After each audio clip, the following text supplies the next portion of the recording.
So good morning to all of you. कैसे हैं आप लोग? गुड। चलो, आज हम स्टार्ट करते हैं हमारा चैप्टर नंबर 3 केमिस्ट्री में, जिसका नाम है एटम्स एंड मॉलिक्यूल्स। एटम सुना ही होगा, एटम बम यानी कि परमाणु बम, और मॉलिक्यूल्स मतलब कि अणु। ठीक है, तो इन सब के बारे में हम बात करेंगे आज। ओके। अभी तक हमने जो भी पढ़ा है, अगर उसमें आपको कोई भी डाउट है या तो मुझे इस नंबर पे व्हाट्सअप कीजिए और you can comment down. Okay, and start करते हैं। इस वीडियो को ना दो पार्ट्स में डिवाइड करूंगा क्योंकि कॉन्सेप्ट इसमें काफी ज्यादा है। ओके, और वैसे भी एक एक घंटे से अच्छा 30 मिनट की मैं दो बना दूं। ऑलराइट, सो एंशियंट इंडियन और ग्रीक फिलोसफर्स हैं, वो हमेशा इस चीज में वंडर रहे हैं that about the unknown and unseen form of matter. Matter क्या होता है? हमारा पदार्थ, याद देना। The idea of divisibility of matter was considered long back in India around 500 BC, before the Christ, 500 BC. So एक इंडियन फिलोसफर थे, इनका नाम है महर्षि कणाद। नाम सुना होगा। ओके, तो इन्होंने पॉस्टुलेट क्या किया that if we go on dividing matter, अगर हम पदार्थ को ठीक डिवाइड करें, मतलब तोड़ते हैं, तो एक ऐसा टाइम आएगा कि ये डिवाइड होने के बाद ना एक ऐसी लिमिट आएगी कि उसके बाद ये डिवाइड नहीं हो सकता। ठीक, so we shall get smaller and smaller particles, छोटे छोटे particles मिलेंगे, and ultimately a stage will come when we shall come across the smallest particles beyond which further division will not be possible. तो जो ये last हमारा होगा, इसको उन्होंने क्या नाम दिया महर्षि कणाद ने? परमाणु, यानी कि एटम। Got it? तो हमने मेरे को डाउट था, तो मैंने कैसे याद किया था? महर्षि कणाद को हिंदी में लिखते तो अड़ा ये वाला आता है, और परमाणु में भी ना ये वाला अड़ा। ऑल्दो अणु में भी आता है, लेकिन महर्षि कणाद एक बड़ा नाम है, अणु छोटा है, तो परमाणु इसकी सिमिलरिटी है काफी। मतलब ये मेरा पर्सनल था कि मुझे कैसे याद नहीं हो रहा था, तो I made it remember like this. Okay, तो आप ऐसे कर सकते हो। फिर एक दूसरे फिलोसफर थे, उनका नाम था पकुदा कतायम्मा। ठीक, नाम लिख लो, बस ये लिखो नाम और उनका डिस्कवरी। तो पखद्दू कातयम्मा क्या लिखा कि जो भी हमारे परमाणु जो भी होते हैं, दीज पार्टिकल जो भी पार्टिकल्स होते हैं, नॉर्मली एग्जिस्ट करते हैं ना कंबाइंड फॉर्म। कंबाइंड फॉर्म मतलब कि जो जोड़े में होते हैं बस। और कातू कापी में लिखो और लिखो जोड़े में। ठीक, क्या? हमारे particles which gives us various forms of matter जो देते हैं। So around the same era Greek philosopher थे डेमोक्रिटस एंड ल्यूसिप्स। ठीक है, इनका नाम लिखो। Suggested that if we go on dividing matter को अगर हम डिवाइड करें तो sorry, a stage will come when particles obtained cannot be divided further। वही महर्षि कणाद वाली डिवाइड बात की उन्होंने। तो डेमोक्रिटस ने उनको क्या बोला था? जो इंडिविजुअल पार्टिकल्स थे उनको बोला था एटम। ठीक, एटम का हिंदी मतलब होता है भाई परमाणु, जो हमारे महर्षि कणाद ने बोला था। मीनिंग होता है इंडिविजुअल, उसको परमाणु को और ज्यादा डिवाइड नहीं कर सकते।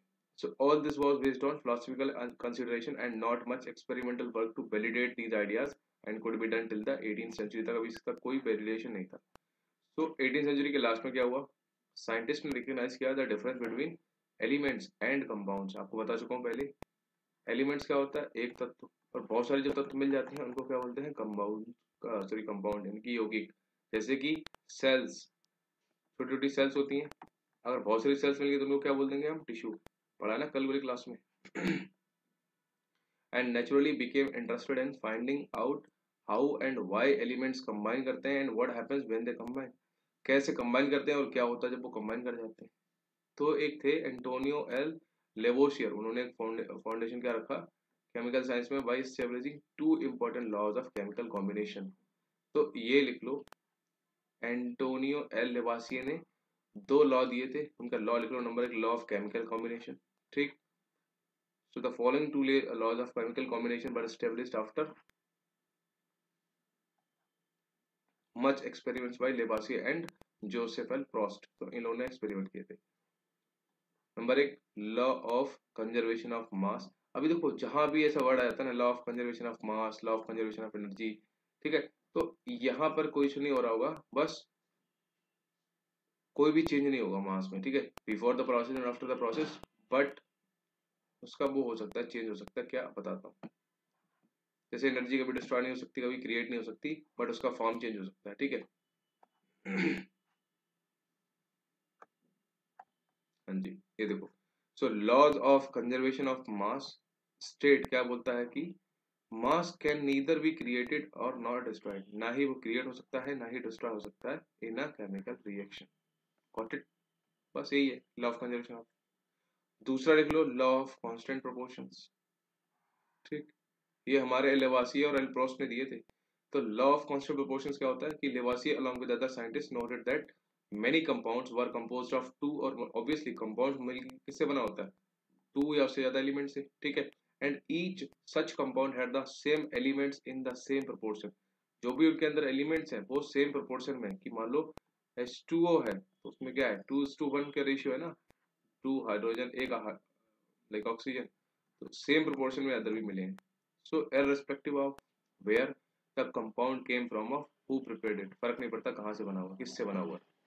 सो जैसे कि उन्होंने एग्जांपल दे रखा होगा कि in a compound such as water the ratio of the mass, अगर मास की बात करें। अच्छा उससे पहले एक सेकंड में जरा आपको गोल करके कुछ देता हूँ जस्ट। हाँ जी, तो ये देखो मैंने अपनी एक लिस्ट खोल दी है, आप ये नोट कर लो, और बहुत इंपॉर्टेंट है हमारे लिए, ठीक है। तो मेरा पेन नहीं चल रहा है इसमें, ठीक है, पेन नहीं पेन नहीं चल रहा है। एटॉमिक नंबर को हिंदी में बोलते हैं, इधर जो लिखा हुआ है आपको, आई एम श्योर इधर नहीं आपको दिख रहा होगा। तो एटॉमिक नंबर को बोलते हैं हम परमाणु संख्या, ठीक। मैं इधर लिख देता हूँ, एक होता है एटॉमिक नंबर, ठीक, एक होता है एटॉमिक मास। तो मास है तो एटॉमिक क्या होता है, परमाणुविक, मास है तो द्रव्यमान, ठीक। हिंदी वालों को बता रहा हूँ, एटॉमिक नंबर परमाणुविक क्या, संख्या, खत्म, नंबर यानी कि संख्या। तो यही यहाँ पे ही दे रखा है, इधर दे रखा है एटॉमिक नंबर लेफ्ट साइड में, फिर एलिमेंट दे रखा है, फिर दे रखा है एटॉमिक मास। तो ये लिख लो जैसे कि 1 हाइड्रोजन 1.00, तो ये लिख दो 1H1, ठीक है।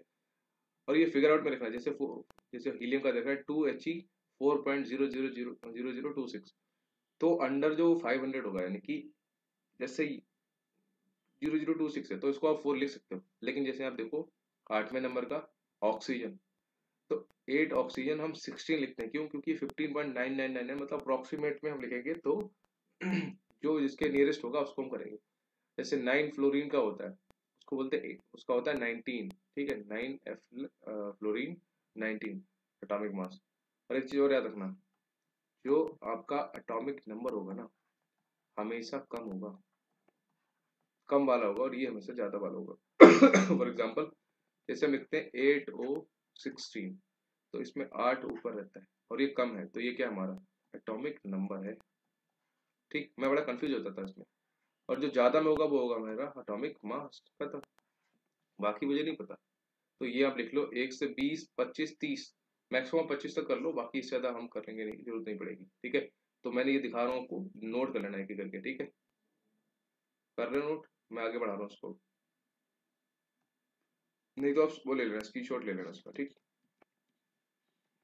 17 18, ठीक,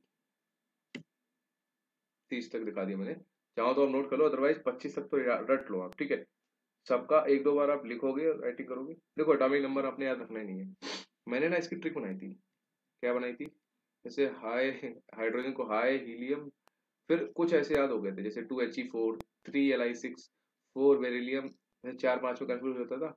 तो मैंने एक सॉन्ग आता है ना बेबो, तो Be4Bo, इसको देखो, बेरिलियम का देखो Pe शुरू के, और बोरॉन को Bo निकाल दो तो बेबो बन जाएगा ना। 4 5 ये हो गए, मेरे याद नहीं होते थे। फिर छठा याद था, कार्बन का हमारा हमेशा याद रहता है, कार्बन 6C12, ठीक है। कार्बन नाइट्रोजन हमें पता था, ऑक्सीजन पता रहता है। फिर फ्लोरीन में दिक्कत हो रही थी, ठीक है, तो फ्लोरीन एक बार पढ़ लो याद हो जाएगा। फिर नियॉन पे दिक्कत नहीं होती थी, 10 नियॉन है, 11 सोडियम, ठीक, 12 मैग्नीशियम। फिर मैंने ऐसे याद है नी नाम जी एल सी पस्कल ऐसे करके, ठीक है, कारक कागा जो भी था मैंने अपना याद किया था, अपना ट्रिक है। आप भी अपना ट्रिक बना लो और याद कर लो इसको, बहुत इंपॉर्टेंट है, ठीक है। अब आगे शुरू करते हैं। सॉरी, तो यहाँ पे ये देखा है, so in a compound such as जो वाटर होता है, जैसे कि ratio of mass of hydrogen to the mass of oxygen is always 1:8। अब ये क्या है, ये बोल रहा है ratio the mass of hydrogen. अब देखो यहाँ से आपको बताऊं, अब पहले मास देखो हाइड्रोजन का कितना है, एटॉमिक मास 1 है, ठीक, यहाँ पे मिल देखिए आपको 1 है, और ऑक्सीजन का कितना है 16 है, तो देखो H2O है, ठीक। हाइड्रोजन का होता है 1 एटॉमिक मास, इसका होता है 16, ओके, गॉट इट। लेकिन सोचो, ये रेशियो है, लेकिन ये हाइड्रोजन के मॉलिक्यूल्स कितने हैं, इसमें 2 प्रेजेंट है, तो 1 into 2 हो जाएगा, और ये 1 है तो इंटू 1 कर दो, तो 2/16 हो जाएगा। ठीक है, तो काटोगे तो 2 अट्ठे 16, यानी कि 1:8 रेशियो आ जाएगा। ठीक, फॉर एग्जाम्पल दूसरा बताऊं, अमोनिया होता है हमारा NH3। अब इसमें हाइड्रोजन के 3 एटम दे रखे हैं, ठीक है, 3 है तो हाइड्रोजन का मास क्या होता है, 1 into 3। ठीक, उधर एन कितना, नाइट्रोजन कितना होता है, 7 and 14, तो ज्यादा वाला होता है हमेशा एटॉमिक मास, हमने ऊपर रखा 14, तो रेशियो हो जाएगा 14:3, क्योंकि डिवाइड नहीं हो रहा है, अगर हो जाए तो डिवाइड कर देना। ठीक, got it. So whatever the source of water, thus if 9 gram of water is decomposed, 1 gram of hydrogen and 8 gram of oxygen are always obtained। मतलब कि 9 ग्राम पानी में क्या होगा, 1 ग्राम हाइड्रोजन होगा और 8 ग्राम ऑक्सीजन होगा। रेशियो का मतलब यही होता है। अमोनिया का बता चुका आपको, 14:3 का आता है रेशियो। ठीक है, sorry, this led to the law of constant proportion. Constant proportion मतलब समानुपातिक नियम है, which is also known as the law of definite proportion. ये इंपॉर्टेंट रख लेना, जो ऑल्सो नोन एज है ना, उनसे क्वेश्चन पूछ लेता है। ठीक, this law was stated by Proust, L Proust, as in a chemical substance the elements are always present in the definite proportions by mass. ये एल प्रोस्ट ने बोला था, ऊपर वाला लेवाशी ने बोला। ठीक, अब अगली प्रॉब्लम क्या आई, the next problem faced by scientist was to give appropriate explanation of these laws. British chemist थे जॉन डाल्टन। ठीक है, उन्होंने प्रोवाइड किया the basic theory about the nature of matter. तो डाल्टन ने पिकअप किया the idea of divisibility of matter, which was till then just a philosophy उस time तक, and he took the name of atoms, ठीक, as given by the Greeks, and said that smallest particles of the matter are atom। तो भाई ये important है। हमारे John Dalton साहब ने क्या कहा कि स्मॉलेस्ट पार्टिकल कौन सा, एटम है, जबकि हमारे जो महर्षि कणाद थे उन्होंने बोला था वो है हमारा परमाणु, यानी कि पार्ट, और सॉरी, एटम। बस नाम अलग है, हिंदी में कुछ और बोलते हैं, इंग्लिश कुछ और बोलते हैं, बाकी डिस्कवरी सेम थी। ठीक है, तो जॉन डाल्टन की theory was based on the law of chemical combination. ठीक है, उन्होंने प्रैक्टिकल किया था। तो डाल्टन्स एटॉमिक थ्योरी ने प्रोवाइड किया an explanation for the law of conservation of mass and the law of definite proportion. तो बस ये पूछेगा कि हु वाज दैट गाय, जिसने, गाय मतलब हु वाज दैट पर्सन जिसने एक्सप्लेनेशन प्रोवाइड किया किसके लिए, law of conservation of mass and law of definite proportion. ठीक है, अब यहाँ पर जॉन डाल्टन बाद थोड़ा सा दे रखा है कि John Dalton was born in a poor weaver family. Weaver मतलब जुलाहे फैमिली। ठीक, 1760 इंग्लैंड में। He began his career as a teacher at the age of 12। देखो भाई, 12 साल के एज में बच्चा टीचर बन जा रहा है। 7 साल बाद यानी कि 19 साल तक होते होते ही बिकेम अ स्कूल प्रिंसिपल। भाई साहब क्या चल रहा है। In 1793, Dalton left for Manchester to teach mathematics, physics, and chemistry in a college, and he spent most of his life there teaching and researching. In 1808, he presented his atomic theory, which was a turning point in the study of matter। ठीक, जैसे कि हमारे Robert हुके साहब जो थे ना, उन्होंने किसकी डिस्कवरी की थी, सेल की। ठीक, इन कौन सी, डेड सेल। ल्यूवेनहॉक साहब थे, ल्यूवेनहॉक, इन्होंने क्या किया था, लिविंग सेल की डिस्कवरी की थी, जिसने टर्निंग पॉइंट था हमारे बायोलॉजी में। तो डाल्टन की एटॉमिक थ्योरी बोलती क्या है, ऑल मैटर वेदर कोई एलिमेंट, कंपाउंड या फिर कोई mixture is composed of small particle, जिसको बोलते हैं एटम। ठीक, हम बहुत बार पढ़ चुके हैं। And the postulates of this theory में बी स्टडीड। और उसके काम क्या थे, number 1, all matter is made of very tiny particle, जिनको एटम बोलते हैं, जो which participate in chemical reaction, participate करेंगे, ऑब्वियसली जो प्रेजेंट होगा वही पार्टिसिपेट करेगा। दूसरा, एटम्स आर इंडिविजुअल पार्टिकल्स। तो एटम्स जब स्मॉलेस्ट पार्ट है तो ऑब्वियसली इससे ज्यादा डिवाइड नहीं कर सकते, यानी कि वो इंडिविजुअल है। ठीक है, which can not be created और destroyed in a chemical reaction. Okay, atoms of a given element are identical in mass and chemical properties। Got it? Atoms of different elements have different mass and chemical properties। Obviously सबका mass different होगा, chemical property सबकी different होगी। ठीक, अब atom combine करते हैं in the ratio of small whole numbers to form compounds. जैसे कि होल नंबर क्या होते हैं हमारे, एक सेकंड। अरे यार थोड़ा जुकाम और का इसलिए बार बार पॉज कर रहा हूँ, कोई बात नहीं। So the relative number and kinds of atoms are constant in a given compound. अब हम इनके बारे में पढ़ेंगे नेक्स्ट चैप्टर में। Atoms are made up of still smaller particles बस।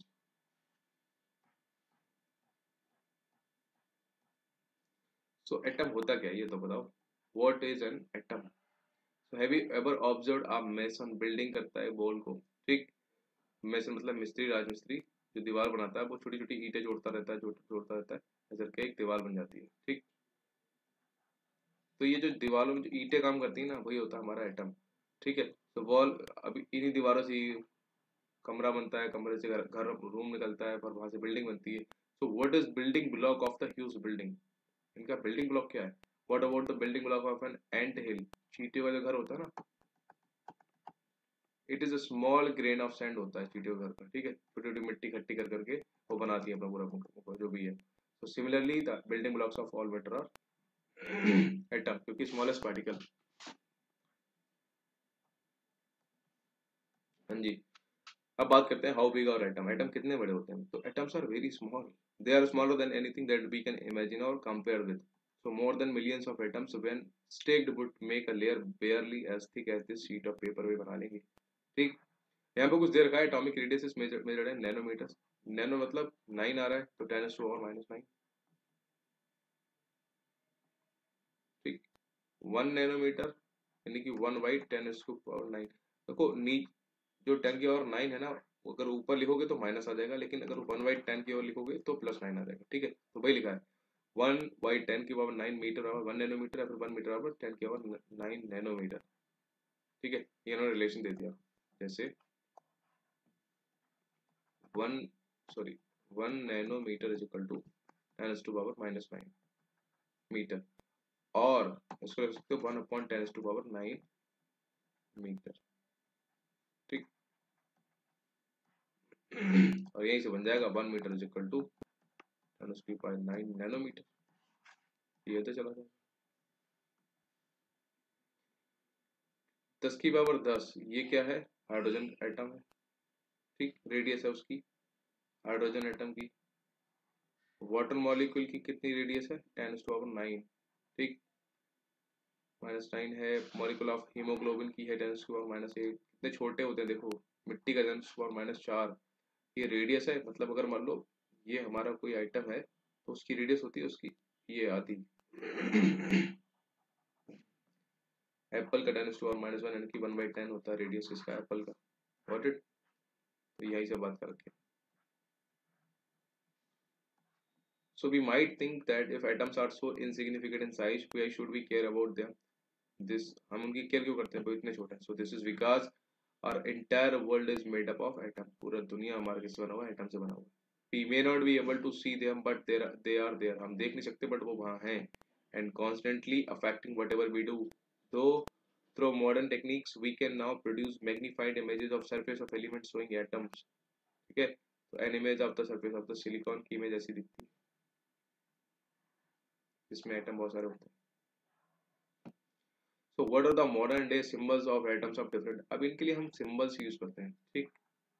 एटम्स को रिप्रेजेंट करने के लिए हम कुछ सिंबल भी इस्तेमाल करेंगे। So Dalton was the first scientist to use the symbol. यहाँ पे लिख लो पहला फैक्ट आपका, कि सिंबल भी, एटम नाम दिया डाल्टन ने और साथ साथ उन्होंने सिंबल भी यूज किए, ठीक है, in a very specific sense. So when he used a symbol for an element he also meant a definite quantity of that element, ठीक। दैट इज क्या थी कि one atom of that element. Berzelius suggested that the symbols of element be made from one or two letters of the name of element। जैसे कि हम लिखते हैं, क्या लिखते हैं? कैल्शियम। तो कैल्शियम को सिर्फ सी ना लिख के Ca लिखो। क्यों? रिप्रेजेंटेशन इजीली होगा, या फिर कोई और ऐसी आइटम होगा जिसका नाम सी से, जैसे कॉपर है, अगर हमने पहले एक ही लेटर किया तो सी बनेगा, सी फॉर कैल्शियम हो जाएगा, सी फॉर कॉपर हो जाएगा, तो इनको डिस्टिंग्विश करना टफ होगा। तो ये थे हमारे बर्जीलियस साहब, जिन्होंने बोला था कि एक नहीं आप दो लेटर का इस्तेमाल करो तो इम्पोर्टेंट है, या मिनिमम एक का तो करो, लेकिन दो का करो तो बेटर है, ऐसा क्यों बताया, ठीक। हाइड्रोजन, ये कार्बन, ये सब दे रखा है। सिंबल्स हमारे लिए नहीं पूछेगा ये symbols. So in the beginning, एक मैंने एक मीम देखा था, अफ्रीकन कोई था बंदा, use like in the beginning को बोला in the beginning. So the names of elements were derived from the name of place where they were found for the first time. For example, the name copper was taken from Cyprus. पहले तो नाम जो कहाँ से ले रहे थे, जहाँ जहाँ वो चीजें मिल रही थी उनके हिसाब से. Some names were taken from specific colors. For example, gold was taken from English word meaning yellow, क्योंकि पीला दिखता है तो English word accordingly yellow gold बोल दिया उसको. अब IUPAC, IUPAC क्या है? यह है एक इंटरनेशनल यूनियन है for pure and applied chemistry. ठीक, जैसे हमारे हेल्थ का क्या है, WHO है ना इंटरनेशनल लेवल पे, ऐसी IUPAC केमिस्ट्री के लिए. तो is an international scientific organisation which approve करती है नेम्स ऑफ एलिमेंट्स. ठीक है, कोई नेम आप दे रहे हो उसको अप्रूव करेगी. सिंबल्स एंड यूनिट्स को. So many of the symbol are the first one और the two letters of the elements name in English. The first letter of a symbol is always written as a capital letter. जैसे मैंने calcium लिखा तो capital बड़ा होगा, C पहला वाला, और A स्मॉल होगा, upper case, and the second letter is small है. ठीक है, जैसे कि हाइड्रोजन अगर सिंगल लिखना है तो सिंगल. एल्यूमिनियम तो इसमें दो लिखे जाएंगे, एल्यूमिनियम में A capital L small, and not AL, दोनों कैपिटल नहीं होंगे. ओके, कोबाल्ट में CO एंड CO देख लो. तो symbols of some elements are formed from the first letter of the name and the letter appearing letter in the name. जैसे कि chlorine Cl, zinc Zn, ऐसे लिखे जाते हैं. ठीक है, other symbols have been taken from the names of elements in Latin, German or Greek. For example, the symbol of iron is Fe. Fe from its Latin name ferrum. Important है, यही पूछता है कि ferrum is the Latin name of Fe. या फिर पूछ लेगा कि Fe का Latin name क्या है, ferrum. सोडियम का Latin name, अब सोडियम को केमिस्ट्री में बोलते हैं Na. Na यानी कि सोडियम है, लेकिन उसका लैटिन नेम है नेट्रियम. ठीक, पोटेशियम इज K फ्रॉम कैलियम. लिख लो आप, ये इंपॉर्टेंट है. पोटेशियम का अभी हम सिंबल यूज करते हैं K, कैपिटल K, लेकिन लैटिन वर्ड में बात करें तो वो कैलियम होता है. And therefore each element has a name and a unique chemical symbol. Okay, ये एलिमेंट लिख लो आप. ठीक, और उनके आप ये जो सिंबल दे रखे हैं इधर, ये सारे रख लो. क्वेश्चन यहाँ से आपको मतलब समझने में इजी होगा. क्वेश्चन तो बनेगा ही, जो भी बनेगा बता दूंगा. So the above table is given for you to refer whenever you study about elements. Do not bother to memorize all in one go. But मतलब वही है, एक बार में सारा मत, एक बार देख लो क्या है. नाम से बहुत सारे निकल आएंगे, बहुत सारे शॉर्टकट बन जाएंगे. ठीक है, आपको याद हो जाएंगे. ठीक, अब बात करते हैं एटॉमिक मास की. बता चुका हूँ आपको यार, जो सो हम 8O16 लिखते हैं ऑक्सीजन को, तो जो हमारा ज्यादा वाला क्वांटिटी होगा वो होगा हमारा एटॉमिक मास. ठीक, so the most remarkable concept that, हाँ जी, that Dalton's atomic theory proposed की was that of atomic mass. तो अब याद रखना, एटॉमिक मास की थ्योरी किसने दी थी, हमारे डाल्टन साहब ने ही दी थी. According to him each element had a characteristic atomic mass. ठीक है, the theory could explain the law of constant proportion so well that scientists were prompted to measure the atomic mass of an atom. And since determining the mass of an individual atom was a relatively difficult task, so relative atomic masses were determined using the laws of chemical combination and the compounds form. कितने compounds में हैं उन सबको इस्तेमाल करके उन्होंने किया था एटॉमिक मास को मेजर. क्योंकि एक सिर्फ एक एटम का वेट मेजर करना वेरी टफ टास्क हो जाएगा. एक एटम का मास कितना है. So let us take the example of a compound carbon monoxide, जिसको बोलते हैं CO. ठीक, formed by carbon and oxygen. It was observed experimentally then that 3 gram of carbon combines with 4 gram of oxygen to form CO. In other words, carbon combine करती है 4:3 times is its mass of oxygen. कुछ लेना तो बता देना आप लोग. भिंडी करेला एनीथिंग. हाँ जी, so suppose we define the atomic mass unit earlier approved by as an AMU. ठीक, लेकिन according to the latest IUPAC recommendation क्या हुआ था, it is now written as U, यानी कि unified mass as equal to the mass of one carbon atom. Then we would assign carbon an atomic mass of 1 unit and oxygen an atomic mass of 1.3. Atomic mass आप देख लेना, लेकिन ये कैसा है, ये अप्रोक्सीमेट वो सॉरी वो दे रखा है एग्जैक्ट, लेकिन हमें अप्रोक्सीमेट देखना होता है। तो हालांकि it is more convenient to have these numbers as a whole number. And whole number क्या होता है? 1 2 3 4, ठीक, पॉइंट में नहीं, or as near to a whole numbers as possible. So while searching for various atomic mass units, scientists initially took 1:16 of the mass. अब देखो, जब atomic mass के लिए साइंटिस्ट हमारे सर्च कर रहे थे एटॉमिक AMU के बारे में, एटॉमिक मास यूनिट क्या लेना चाहिए, तो पहले दोनों लिया था 1/16, ठीक, जो किसका होता है हमारा मास, ये पूछेगा पहले क्या लिया था 1/16 mass of an atom of naturally occurring oxygen, ठीक है, इंपॉर्टेंट है, पहले लिया था ऑक्सीजन का as the unit. And this was consider relevant, क्यों? दो तरीके से लिया था गया था उन्होंने, कि भाई ऑक्सीजन हम ले लेते हैं एक बेस जिसके थ्रू हम सारे सारे के सारे नापेंगे, ठीक। तो रीजन ऑक्सीजन क्यों लिया था? नंबर एक, कि ऑक्सीजन रिएक्ट करता है with a large number of element के साथ साथ और उनके साथ साथ मिलके कंपाउंड बनाता है। दूसरा क्या था कि दिस एटॉमिक मास यूनिट जो भी होगी हमारी AMU, ये हमको क्या देगी? Masses of most of the elements as whole numbers, ठीक, हमें पॉइंट में नहीं, हमें होल नंबर्स में दे देगी। तो हालांकि 1961 for universally accepted atomic mass unit जो भी था कार्बन 12 आइसोटोप, ये वेरी इंपॉर्टेंट है, पहले था हमारा ऑक्सीजन 16 लेकिन बाद में ले लिया था हमारा carbon 12 isotope, was chosen as the standard reference for measuring atomic masses. One atomic mass unit is a mass unit equal to exactly 1/12 the mass of one atom of carbon 12. So the relative atomic masses of all elements have been found with respect to an atom of carbon 12. तो बस ये लिख लो कि आज की date में जो भी मेजरमेंट होता है वो कार्बन 12 के अकॉर्डिंगली होता है मास का, ठीक, रिलेटिव हमारा यही है कार्बन 12। तो इमेजिन अ फ्रूट सैलेड, उन्होंने एग्जांपल दिया है कि 12 टुकड़ों में बांट देता है, तो इसका जो टोटल मास होगा 12 के बराबर होगा। तो अगर हमें एक का निकालना है तो इसके बराबर 1/12 कर देंगे, पता, ठीक। ये देखो इंपॉर्टेंट है, पता है आपको क्वेश्चन कहाँ से आता है? ये पीवाई को है, क्लोरीन का मास क्या है, atomic mass 35.5। Not sure even CAPF या CDS किसी का तो है, प्रीवियस 2022 का ये क्वेश्चन, ठीक। तो atomic mass of few element देख लेना, हाइड्रोजन का 1, कार्बन 12, जो मैंने पीछे आपको दिखाई थी ना लिस्ट, उसी में से है और कहीं से भी नहीं है, ठीक।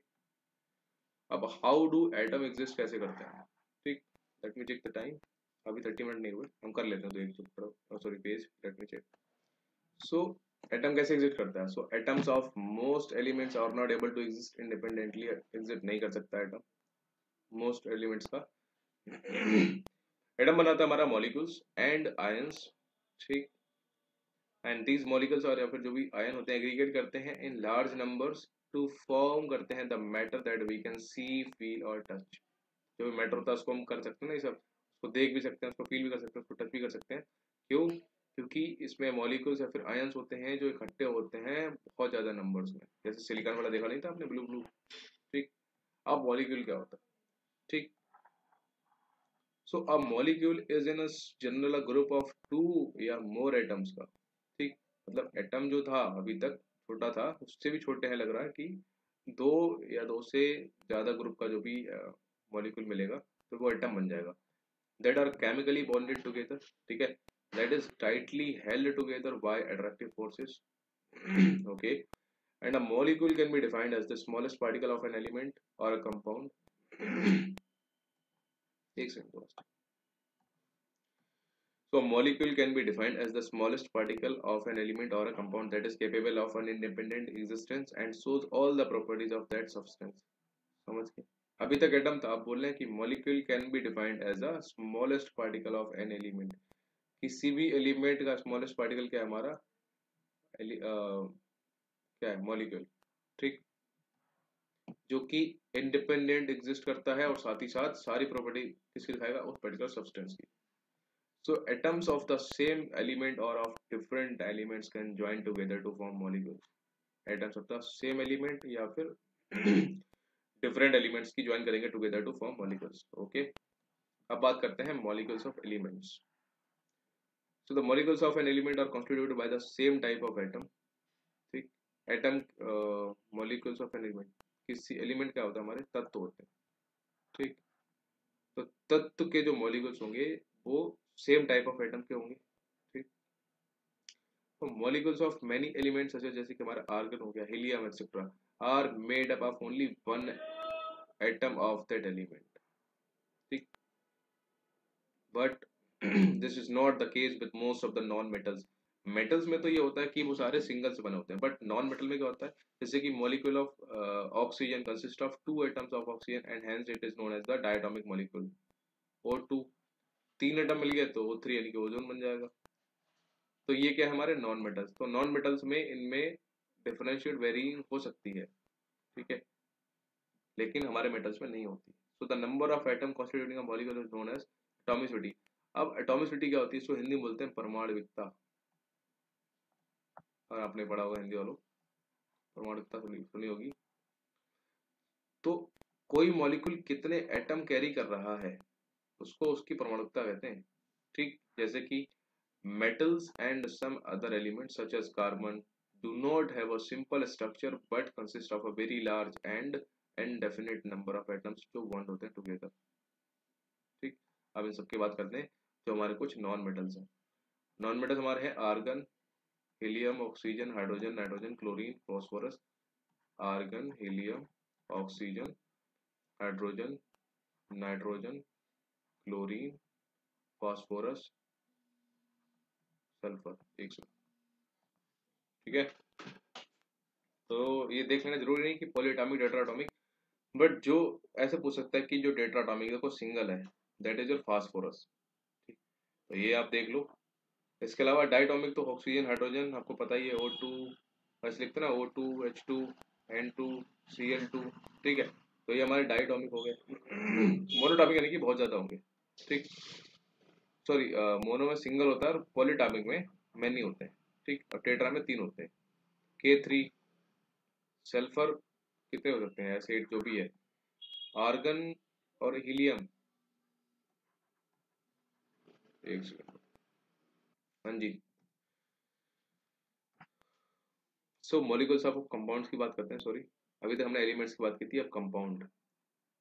तो इसमें क्या होता है, एटम्स ऑफ डिफरेंट एलिमेंट्स जब ज्वाइन करते हैं साथ में इन अ डेफिनेट। अब देखो कंपाउंड जब भी बनेगा, चाहे वो हमारा प्रीवियस क्लास में हमने उसमें हमने क्या पढ़ा था, मिक्सचर ऑफ कंपाउंड्स के बारे में पढ़ा था ना। कंपाउंड्स हमारा हमेशा क्या था, डेफिनेट कंपोजिशन में था, और इधर मिक्सचर हमारा इनडेफिनेट कंपोजिशन में था। हमें कुछ नहीं पता था कि मिक्सचर में क्या मिला हुआ, लेकिन कंपाउंड हमारा हमेशा डेफिनेट कंपोजिशन में था। तो सिमिलरली यहाँ पे भी है, definite proportion to form molecules of compounds, ठीक है। उसके एग्जांपल्स कुछ दे रखे होंगे इन्होंने। जैसे कि ये देखो, वाटर H2O का 1:8 हमको बताया था ना, अमोनिया का 14:3। सिमिलरली कार्बन डाइऑक्साइड यानी कि CO2 का 3:8। ये कैसे हुआ, देखो CO2, कार्बन का होता है 6C12, ऑक्सीजन का होता है 8O16, ठीक। हमारा को चाहिए एटॉमिक मास, मास नीचे वाला होता है ज्यादा वाला हमेशा, तो ऊपर रखा 12/16 दूनी ये होता है 32, ठीक। तो नीचे रख दो 32, क्या हो जाएगा, डिवाइड करो, 4×3 = 12 और 4×8 = 32, यानी कि 3:8 का रेशियो आ गया हमारा, ठीक। समझ गया रेशियो कैसे निकलेगा हमारा। कई बार डायरेक्टली पूछ लेगा कि इसका रेशियो निकाल के बताओ कितना होगा। What it, compounds of molecules of compound जो भी था हो गया हमारा। अब हम बात करते हैं हमारी next, that is what is an ion, क्या होते हैं आयन। पढ़े अभी नहीं पढ़े, या अगले क्लास में पढ़े। हाँ चलो आयन पढ़ ले, तो इसका राइटिंग केमिकल फॉर्मूला अगले हम पढ़ लेंगे। तो आयन्स हमारे क्या होते हैं, स्मॉलेस्ट कंपाउंड जो बना होता है composed of metals and non metals. अब जो भी मेटल होते हैं या फिर नॉन मेटल, उनके अंदर क्या होता है, हमारे चार्ज स्पीसीज होते हैं, स्पीसीज यानी कि चार्ज पार्टिकल्स होते हैं, and they the charge species are known as ions, इन्हीं को हम कहते हैं ion. So ions may consist of a single charged atom या फिर group of atoms. Got it? Ions को क्या बोल सकते हैं, या फिर सिंगल चार्ज एटम बोलेंगे या फिर group of atom that have a net charge on them, उनके ऊपर कुछ चार्ज होगा। लाइक NaCl होता है, तो Na ऊपर होता है Cl, Na positive Cl negative, तो ये क्या है, ये हमारे चार्ज है, प्लस माइनस। अब प्लस माइनस का क्या रोल है मैं आपको आगे बताऊंगा, ठीक है। An ion can be negatively और पॉजिटिवली चार्ज, तो a negatively charge ion is called anion. तो वेरी इंपॉर्टेंट, हमेशा में डाउट में आता था इनमें, एक होता है हमारा एनायन, ठीक, और एक हमारा होता है कैटायन। हमें ये नहीं पता था एनायन पॉजिटिव होता है नेगेटिव होता है, तो बाद में मैंने एक ट्रिक बनाई थी, क्या, कैटायन एनायन मेरे को नहीं समझ आ रहा था तो मैंने कैटायन का बनाया। कैटायन मतलब एक एसिड डंडा और ये उसको काट रहा है, ठीक, जो काट रहा है यानी कि वो प्लस बन रहा है, तो जो हमारा पॉजिटिव आयन होगा ना वो हमारा होगा कैटायन, बाकी दूसरा वाला हो जाएगा नेगेटिव आयन यानी कि एनायन। खत्म, ऐसी मैंने ट्रिक बनाई थी, ठीक है। सो एनायन कैन बी नेगेटिव, ठीक है। तो नेगेटिवली चार्ज हो सकता है हमारा एनायन और पॉजिटिवली चार्ज होता है हमारा कैटायन। खत्म। Take for example sodium chloride, उसमें NaCl होता ना, तो Na पॉजिटिव यानी कि ये क्या हमारा कैटायन है, its constituent particles are positively charge है, ठीक है, Na के, और इसके नेगेटिवली चार्ज है।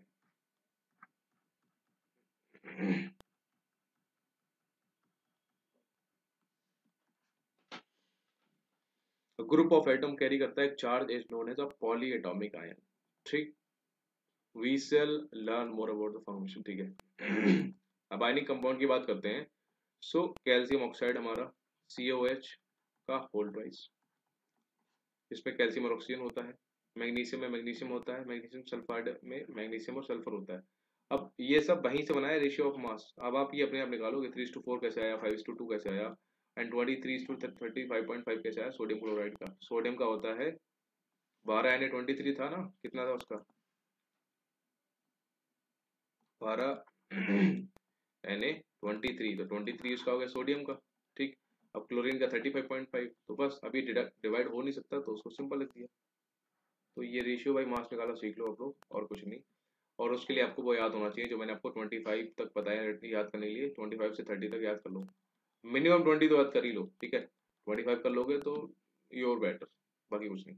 अब केमिकल फार्मूला कैसे लिखते हैं उसके बारे में हम कल बात करेंगे, ठीक। तब तक के लिए आप पढ़ाई करो इसी को। 36 मिनट की होगी ऑलरेडी वीडियो, 37। तो कोई भी डाउट आपको पता है कहाँ मैसेज करना है, व्हाट्सएप पे, ठीक है। पूरी वीडियो अगर आप नहीं देखते हो तो देखा करो यार, पूरी वीडियो इंपॉर्टेंट है। जब तक आप नहीं देखोगे आपको कुछ समझ नहीं आएगा। यहाँ पे NCERT में लाइन बाई लाइन करा रहा हूँ फ्री ऑफ कॉस्ट, ठीक। चलो अच्छा लगे तो लाइक मार देना, अदरवाइज पढ़ लो बस।